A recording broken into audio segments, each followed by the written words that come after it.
केशव चंद्र सेन का नाम लिया है कि जब ये बंगाल में गई थी तो केशव चंद्र सेन ने इससे पूछा कि आपके पिताजी ने आपको वेद क्यों नहीं पढ़ाया। ये बड़ा महत्वपूर्ण सवाल था। उन्होंने शास्त्र पढ़ाए, पुराण पढ़ाए, उपनिषद पढ़ाए, संस्कृत भाषा का अध्ययन कराया, लेकिन वेद क्यों नहीं पढ़ाया? क्योंकि पिताजी भी बहुत उदार या बहुत उद्धर के नहीं थे।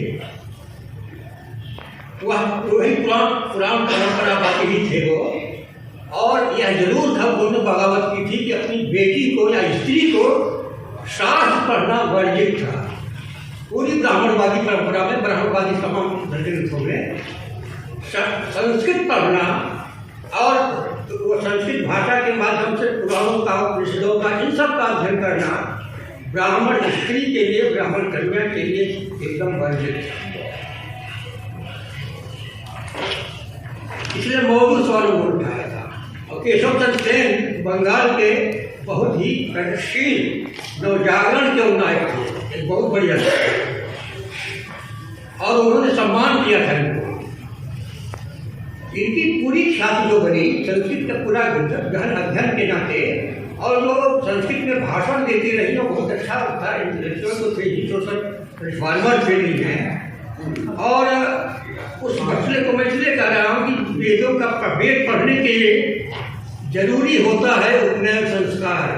उस समय पहले की बात होती रही है और कम से कम 250 साल पहले की बात तो इनकी ही होती। वहाँ वेद पढ़ने के लिए उपनयन संस्कार का होना जरूरी है।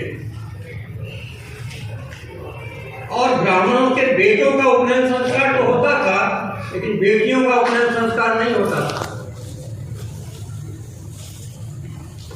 इसलिए वैदिक शिक्षा ग्रहण करने का अधिकार उन्हें नहीं था। इसलिए पिता भी जानते थे कि संस्कृत पढ़ा दिया, उसी से इतना ज्यादा हो रहा है। जात से बहिष्कृत किए गए, गांव से बहिष्कृत किए गए, जंगल में जाके रहे। यह बड़ा योगदान दिया अपनी बेटी, अपनी पत्नी को पढ़ाने। और यह बहुत ही विरल काम था, उसमें कोई ऐसा कर नहीं सकता था। इतना खतरा कौन मिलेगा कि अपनी पत्नी को संस्कृत पढ़ाए और आजादी हो जाने का घोषणा पड़े, गांव से बहिष्कृत किया जाए, चारों तरफ उसका अपमान हो। यह सब तो किया एक तरफ, लेकिन उसकी रूढ़िवादिता व जो शास्त्र की, धर्मशास्त्र की जो रही है, उससे बहुत बाहर नहीं निकल पाए। इसे वेदाध्ययन को नहीं कराया। एक बात की ओर मैं उच्चारण करूँ, जबकि बहुत सारी बातें हुई। हंटर कमीशन के सामने चर्चा की बात उनकी आई तो उसमें 3 लोगों ने अपनी गवाही दी थी।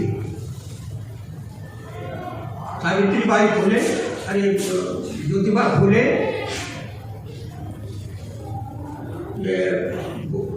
बाल गंगाधर तिलक और ये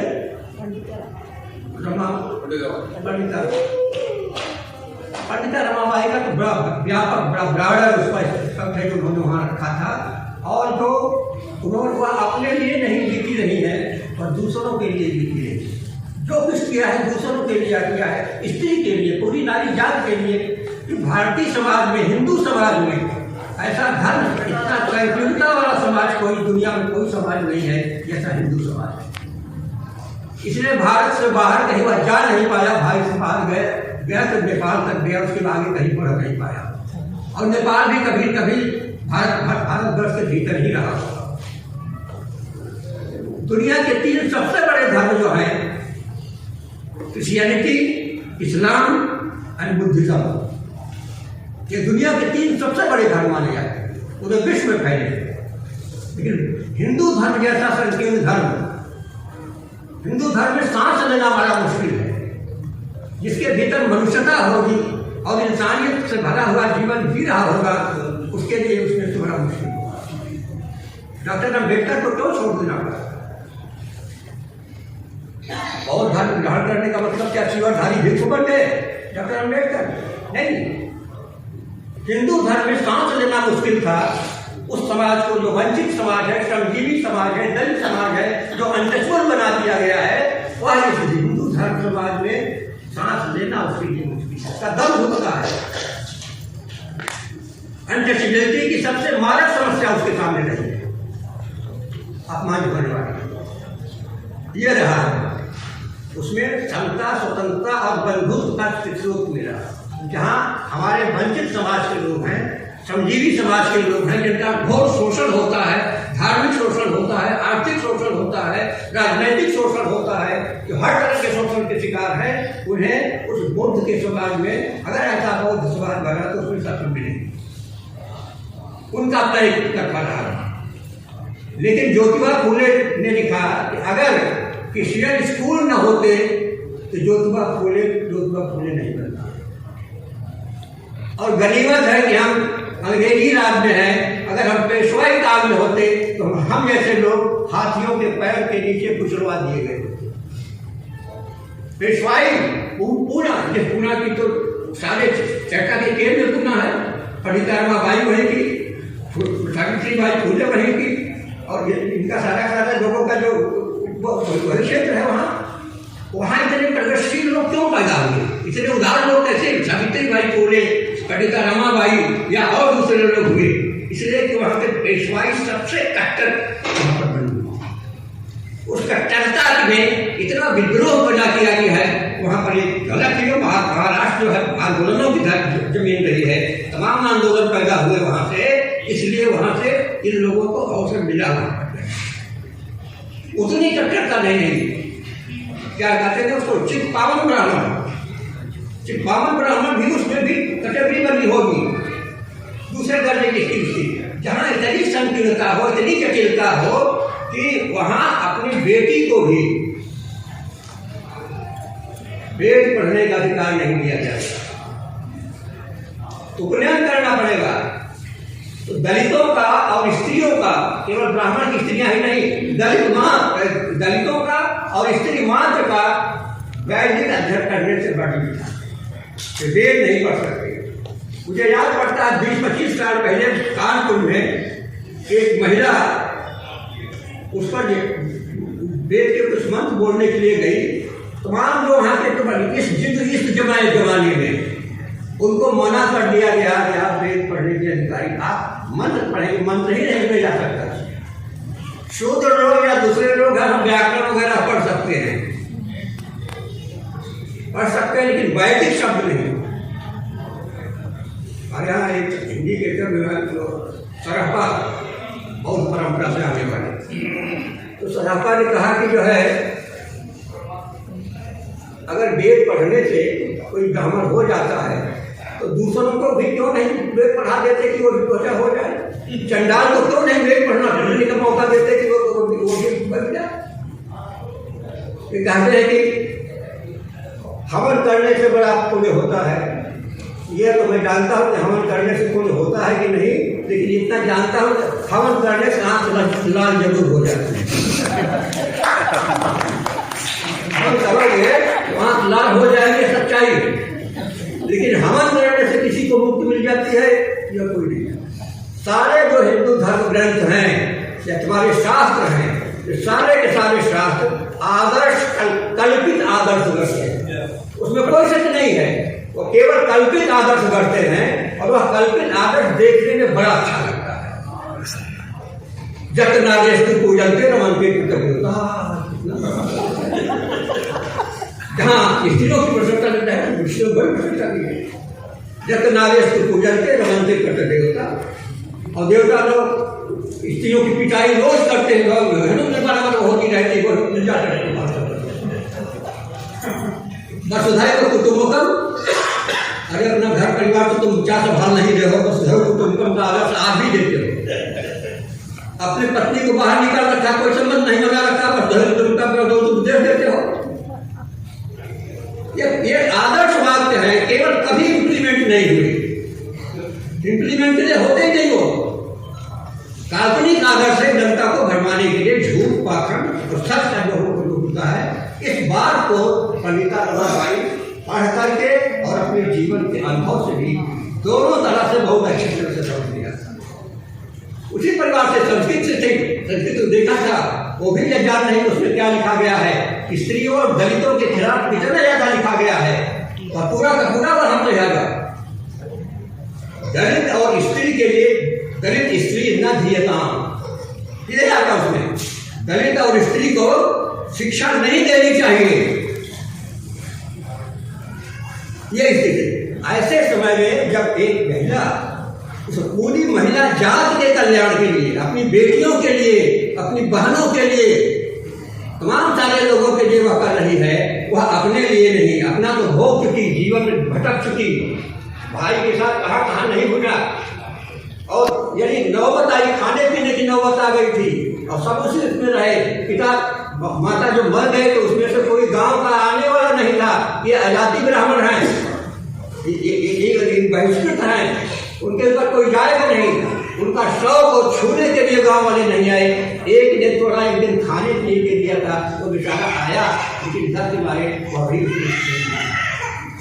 अब देखिए, अभी आपने देखा होगा इसमें शव को माँ बड़ी है और पंडिता रमाबाई छोटी सी बच्ची है, उसको नीचे है तो उसका बांस है वो अपने सिर पर रखा हुआ है, और उसकी माँ जो है उसको अपने कंधे पर लिया। ये जो है बांस लेकर के बेटियों को, आपको होता है बेटियां कंधा नहीं दे सकती। कंधा देने की बात तो छोड़िए, उनके शास्त्रों में विधान यह है कि स्त्रियां जो श्मशान घाट है वहां नहीं जा सकती, और आज भी परंपरा होती है, पुरुष जाता है दाह संस्कार करने के लिए, स्त्रियां नहीं जाती है। और उन लोगों ने इसकी परवाह की क्या क्या नहीं तोड़ा, सारे वैरियर्स को तोड़ा है, सारे नार्स को तोड़ा है, हिंदू नार्स को तोड़ा है, जो उसके हिंदू धर्म के नार्स थे, जो अखंडों पर, जो राजनीतिक आदर्शों पर गढ़े गए थे, इन्होंने उसको तोड़ा। और वह देख लीजिए कि अब उन्होंने तोड़ा अपना ढंग से, कोई था नहीं उनकी मजबूरी। आज आपने देखा होगा कोरोना काल में तमाम ये जो लोग बनते हैं अपने को बड़े धार्मिक और यहाँ वहाँ, कोई नहीं डर के मारे बोलता वहां से। आपको याद होगा कि बहुत सारे मुसलमानों ने आकर के, और हिंदू घर में कोई नहीं है, उसके घर का आदमी मर गया, रिश्तेदार डरते वाले रिश्तेदार नहीं आ रहे हैं, किसी ने कंधा नहीं लगाया।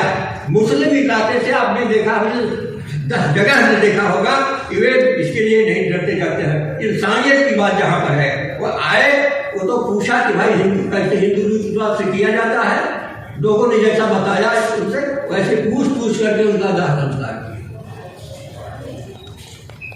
ये सवाल होता है और नहीं। उसी काल में मैंने देखा कोरोना काल में कई बेटियों ने कंधा देकर अपना हो किया। क्यों नहीं जाते भाई? बेटों के लिए सारा का सारा यहाँ होता है, वो अपन वंश चलाता है, और आपके सारे हिंदू धर्म ग्रंथ जो है उसी की प्रांत करते हैं। स्त्रियों की जो घोर निंदा करते हैं वहां पर, वो गुलाम है, उसके लिए रह है। तो स्त्री क्या है? ब्राह्मण की स्त्री क्या है? गुलाम ही होगी। अगर जनेऊ पहनने से ही श्रेष्ठता होती है तो ब्राह्मण तो श्रेष्ठ हो गया, मान लिया। इसीलिए कबीर ने पूछा है कि पहिर जनेऊ जो बाभन होना, बिहारी क्या पहिरा है? कबीर ने पूछा थी कहते थे, बिल्कुल दो पूछने वाला कि पहिर जनेऊ जो बाभन होना, बिहारी क्या पहिरा है? यानी जनेऊ पहन के अगर श्रेष्ठ होना है तो तुम्हारी ब्राह्मणी कहाँ से श्रेष्ठ होगी? वो तो छूट के नहीं रहेगी, क्योंकि इन्हीं के यहाँ श्लोक है। उसमें से वो जो है जो उसके लिए लिखा गया है, धर्मशास्त्रों के लिए आधार पर जिसमें से किया गया है कि संस्कारात् जायते शूद्र, संस्कारात् जायते, जन्मात् जायते शूद्र, संस्कारात् द्विजोच्यते। जन्मना जायते शूद्र, जन्म से सभी शूद्र पैदा होते हैं। आदमी जो भी हो, जन्मना शूद्र पैदा होता है, संस्कार से ऊंचा होता है। क्या संस्कार है? उपनयन संस्कार। तो ऊंचा तो तुम्हें केवल हो गए, संस्कार तो केवल ब्राह्मण का ही होता है, तो ऊंचा तो वही हो जाएगा, श्रेष्ठ वही हो जाएगा, बाकी सब नीचे ही रह जाएगी। लेकिन तुम्हारे परिवार की पत्नी भी तो ही रह गई, इसीलिए कबीर ने सवाल किया है। तब तुम्हारे घर में देख जो है वो बैठी हुई है, और तू बनाए तुम खाया, वह खाना बनाती तुम खाते हो, और दुनिया भर में छुआछूत का भेदभाव बना रखा है, पूरे समाज को दुर्गंध फैला दिया है, भेदभाव से भरा दिया है। और तुम्हारे ग्रंथों में लिखा हुआ है कि जन्मना जायते शूद्र, जन्मना जायते शूद्र संस्कारा उज्जते, संस्कार से वेद आदमी श्रेष्ठ बनता है। तो कौन सा संस्कार तुम अपने घर के लोगों को दिया है? ऐसे माहौल को पंडिता रमाबाई ने बाकायदा देखा था, जीवन के अनुभव से भी और शास्त्रों के अध्ययन से भी। दो बातें उनके साथ थी पंडिता रमाबाई के साथ, शास्त्रों का गहन अध्ययन और आंखों देखा अनुभव, जीवन का अनुभव। दर दर भटकते हुए पूरे देश में भटका है, चारों तरफ भटका है, पूरे काम से जाने गए, खाने के बगैर बने हम सब तरह का दुख लिखा है। वह जो भोगा हुआ उनका यथार्थ है, किस तरह से बच्चियां मर रही हैं, किस तरह से दो भाई बहन बने और वही दोनों लोग मिलकर के भाई भी मर गया, अकेले रह गए। और तब भी जो ब्राह्मणों को तिरस्कार किया। देखिए, जब दूसरा जो विवाह किया, कब किया विवाह उन्होंने? बंगाल में वकील साहब से विवाह उन्होंने कब किया? जब उनकी उम्र 22 साल थी। ब्राह्मणों में घोर मचा, जब बंगाल के ब्राह्मणों में घोर मचा, अरे ये तो क्या हुआ? 22 वर्ष की उम्र में विवाह, यानी जो अब तो कन्या नहीं रह गई हो, 22 साल की हो गई हो, और उम्र जो होती है वह अधिक से अधिक 12 से 14 साल तक होती है, जिसका कन्यादान किया जाता है। उनके यहाँ एक होता है, विवाह की उम्र जो है 12 साल 14 साल ब्राह्मणों के यहाँ होती है, उसके बीच की विवाह हो जाए उसके बाद होता था। तब की बात है, अब तो बहुत परिवर्तन हो गया। अब तो लोग पढ़ी लिखी लड़कियां आ गई हैं, सब आ गए, कोई मानने वाला नहीं है। लेकिन उस समय की बात सोचिए, एक तो 22 साल की उम्र में विवाह कर रही है और दूसरा गैर ब्राह्मण से कर रही है। ये कितने ताने सहे, कितना अपमान झेला, कितना लोगों की जलालत झेली है। इतना झेलने के बाद एक महिला अपने लिए नहीं, अपने समाज, नारी समाज के लिए करती। इसलिए जो दुनिया के तमाम देशों में जो है यह प्रचलित है कि पंडिता रमाबाई फर्स्ट लेडी, वो जो फेमिनिस्ट लेडी, यानी आधुनिक भारत की सबसे पहली नारीवादी थी। क्यों कहते? दुनिया भर के लोग कहते हैं, इसमें गुस्सा नहीं। दूसरे एक बात और है, दूसरा सवाल किया गया कि आप अपने शारदा सदन में ब्राह्मण वर्ष की विधवाओं को ही भर्ती करती हैं या और लोगों को करते हैं, क्यों नहीं करती हैं? तो उसका उन्होंने जवाब दिया था कि देखिए, जो पिछड़े गैर दलित समाज की औरतें हैं उनके ऊपर इतना प्रतिबंध नहीं है। वो दोबारा पूरा विवाह भी कर सकती हैं, विधवा विवाह उनके यहाँ हो सकता है, यहाँ उनका वो नहीं है। हमारे यहाँ तो 9 साल की लड़की होना चाहिए तभी होगा, क्योंकि 9 साल तक वो कन्या होती है और कन्या के बाद वह स्त्री के रूप में उतर जाती है।